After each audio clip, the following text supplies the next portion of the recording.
Welcome to 10 things that you didn't know in Battle Bros. Number 1. There is a contract that doesn't require you to do much, yet still pays you well. Whenever you do an obtain artifact contract, you have to go to a nearby undead camp, fight a bunch of undead, and find an artifact. Oftentimes though, if you read the text and it says that you already found the item, you can retreat and still complete the contract. So if your team isn't ready for the fight, run away and you'll get paid. Also, this contract will turn any undead camp into ancient undead. I find early on skeletons are easier than zombies with necromancer and geist. On top of that, after you successfully turn in the contract, the town will have high spirits, which makes the price better and can even produce fame items. So this contract is one that I never skip. Number 2. Speaking of undead, did you know that there's a secret undead location called the Undead Necropolis? In order to find this, you would have to be in the Undead Crisis and have permanent destruction active. Then you must let a town be destroyed by the undead. You can do this by picking up a Defend the Town contract, then fill it and watch it turn into an Undead Necropolis. You can find tons of undead in there, along with potentially famed items. Number 3. The next thing I'm about to tell you is even more obscure than the Undead Necropolis. You know those guys that give you contracts? They are all listed in this relation tab. But did you know that they can be killed off? When you take a Destroy Barbarian Camp contract, there's a chance that you get attacked on your way back. If you lose or retreat from this fight, they continue to raid the town and kill your quest giver. Interacting with quest givers may have been one of the cut content of the game. While I like how concise and simple Battle Bros is, I'm curious to see some of these interesting mechanics expanded upon. Also, if you know of any other contracts that produce a similar result, please let me know. Because this is the only one I know that does this, but there might be more. Number 4. Wait your turn, or sometimes don't. This is crucial for combat. Not only waiting can give you advantages such as waiting for surround bonus before hitting, reacting to enemies, and maybe you just don't know what to do yet at the moment.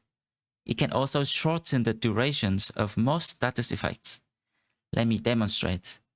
My fencer is facing a bunch of orc youngs. He's moving first because fencers are super fast. So I'm gonna jump at the orcs and spend all of my attacks, but instead of passing my turn, I'm gonna wait. Now it's the orcs' turn, and naturally, they will stun me. But look what happens when my turn actually ends. The stun is gone. And next turn, I'm moving first again. Repeat this, and my fencer can never be stunned. Status effect duration is shortened at the end of your bro's turn. So by waiting, you can practically become immune to stun, sand, and horrified. Longer lasting effects like daze, charm, and insects can also be shortened. This also applies to enemies. If you see a chosen jumping at you and adrenaline, make sure to check their turn before trying to stun them. If they waited, you also have to wait before stunning them, or else they will be unstunned when they end their turn and smash you next turn with adrenaline. It is, however, easy to overuse the wait button. Waiting makes you move slower next turn unless you have Relentless, so if the speed matters, just pass your turn. Number 5. Do you hate taking Noble House contract? Just to run halfway across the map to do it, then run halfway back to turn it in. This is how Noble House contract works and why the agent is even better than she already is. Whenever a Noble House contract is available, it is offered at every town that belongs to that faction. However, the moment you open up a contract at one town, it will no longer be offered at other towns. With the agent, you can see which contract is available, and this is very good because if you see a patrol road contract, you can choose where to accept so that you can patrol through the best cities. Even more, some contracts allows you to know where it's taking place. For example, things like destroy orcs and goblin camps, marauding greenskins will take place at the one town that doesn't offer the contract. Knowing where the contract is taking place, you can go to a nearby town, take the contract there so that you can do it and turn it in much quicker. Number 6. This is something that I only recently discovered. The Holy War is the best time to find fame items. During the Holy War, the southern cities are at war with the 2 nearest noble houses. Thus, they won't be sending any caravans there. Hence, all the caravan contracts that you find will be them going back and forth between each other. This will only take half a day or 1 day to do, and is much more frequent and faster than the noble house contract, which sometimes takes like 4 or 5 days and you aren't even guaranteed to go to a good city. So during the Holy War, would you fight regiments full of nimble conscripts and fear some overwhelmed gunners? Or would you side with them and be rewarded with tons of fame items? Number 7. Rerolling fame items. This will help you find the exact type of fame items that you want. Whenever you find a champion, he will have a random fame item.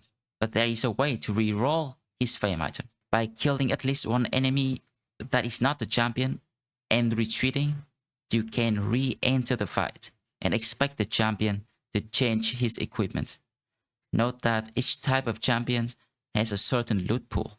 Swordmaster have light armor and swords. Chosen have barbarians' armors and weapons. My favorites are fallen heroes.